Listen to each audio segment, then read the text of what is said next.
Hello and welcome to the Blood Reds Transfer Daily. I'm joined by my fellow Liverpool.com writer, David Lynch. And while there's not many incomings at Liverpool at the moment, there's definitely a lot of outgoings.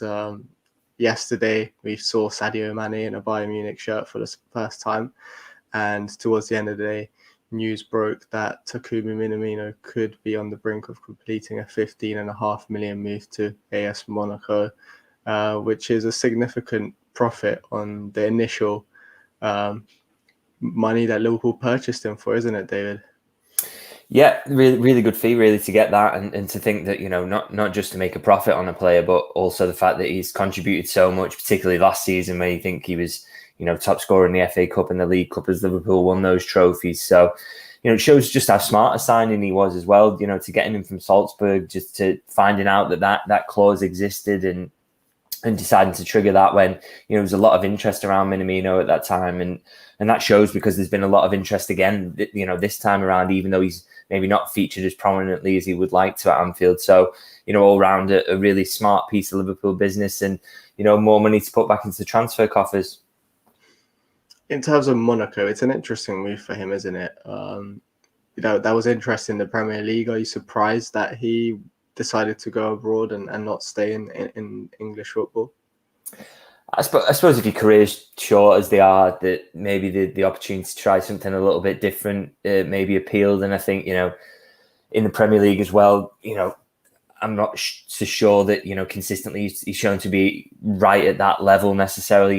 He had a decent loan stint at Southampton as well, didn't he? But he didn't quite sort of set the world alight. So I think maybe switching down to a league that is, maybe slightly lesser quality, but still, still incredibly high level and a great club, a historic club as well, that might really suit him. And I think he could score a lot of goals there because, the physicality of the Premier League is something I think he maybe struggled with a little bit, and that, that's never going to change. So moving to a league that's slightly less physical, it can show off all his technical qualities, and, he's certainly got plenty of those. So I think it could turn out to be a really good move for him, yeah.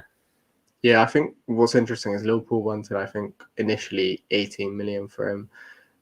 This fee is slightly below their expectation. I think there's some clauses added onto it, which will ultimately add up to 15.5 million.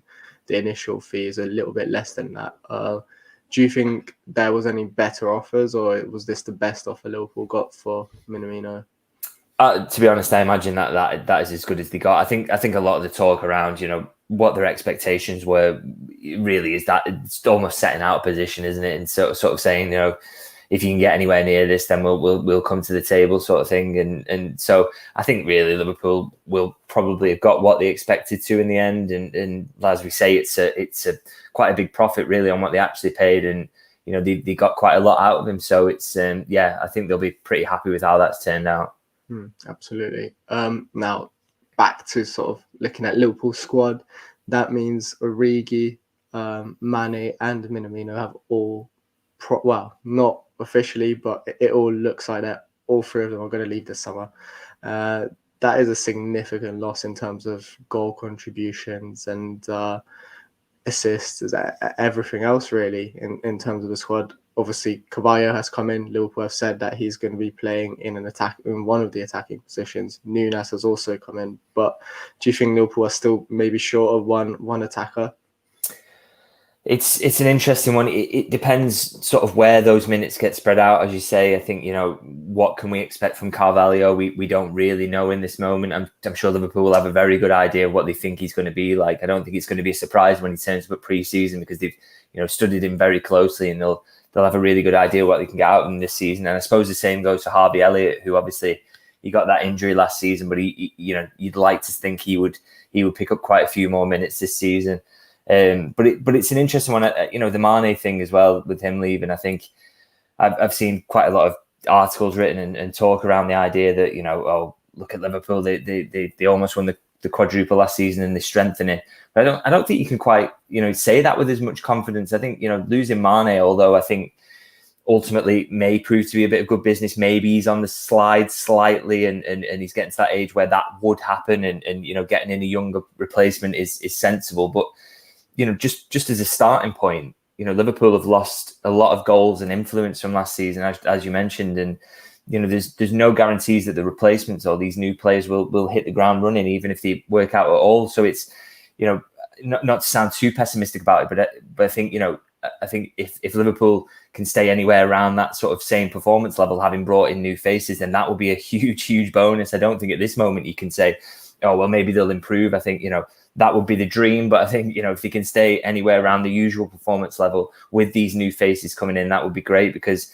it's very difficult when you dip into the transfer market to predict exactly how players will adapt to a new system, new surroundings, a new league in the case of Nunez. So, yeah, it is, as you say, quite a big change really in that forward line. And it's going to be one of the stories of the season, really seeing how that develops and whether Liverpool can maintain the levels. Yeah, I think I actually wrote an article on this recently for Liverpool.com, and I think the amount of goal contributions they made together last season was close to 50, which is a significant chunk of goals. And we're expecting a lot of Cavallo and Nunez to plug that gap if that is the case. Do you think there's the potential of possibly bringing in someone else if there is an opportunity, or is Klopp going to go with a younger player, perhaps in the cup games from the academy? I don't really get the impression that Liverpool are sort of looking to do any more business on the forward line. I think the hope is that those minutes are picked up by players who are already at the club, or as we said, mentioned the new signings there. But it's a significant chunk of minutes and significant chunk of goals that you're asking for. Particularly, I suppose, I've not really touched on Origi, but that's a huge loss just for goals against Everton. Never mind anything else. I think it's going to be really difficult for those players coming in to replace that, and a little bit of pressure on them really. But I suppose that that Liverpool have decided upon this. This is the strategy they're taking, and they've obviously got great belief in that Carvalho can make a big contribution in his first season. That you'll get more from Jota, who I thought he fell away slightly, didn't he, towards the back end of last season.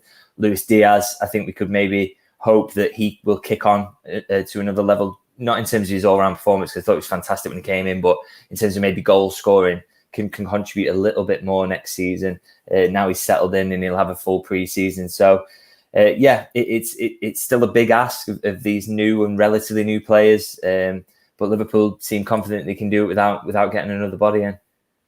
Yeah, that's interesting. Now, we've kind of touched on Mane at the moment, but it does look like he's nearing completion to that Bayern Munich move. As you kind of alluded to, it is a little bit of a risky business for Liverpool, because at the end of the day, this is a player who was probably on the form of his career towards the end of last season in a new position, and letting him go now feels a tad bit too soon.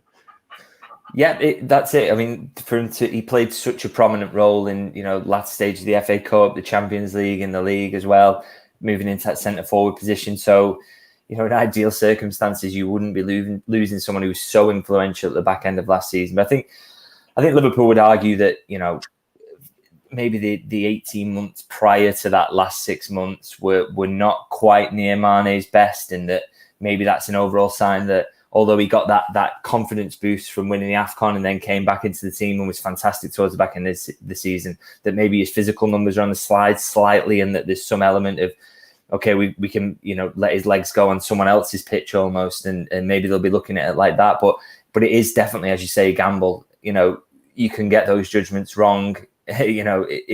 He could go and really flourish in that centre forward position in the long term, maybe 2-3 years, and Liverpool could end up coming up against him in the Champions League and getting knocked out by one of his goals, because he loves a key goal, doesn't he? So it is a huge gamble, and Liverpool will just have to hope that they've fallen on the right side of this one. But it's they don't get many decisions wrong in recent years, especially in terms of the transfer market and selling and buying players. And there's not many players who've left and gone on to great things in recent years, or really quite difficult to think of any. So, I'm sure they'll be confident that they've got it right, but it's a big test of the policy, and we'll only have to see how things pan out this season in terms of whether they've got it right.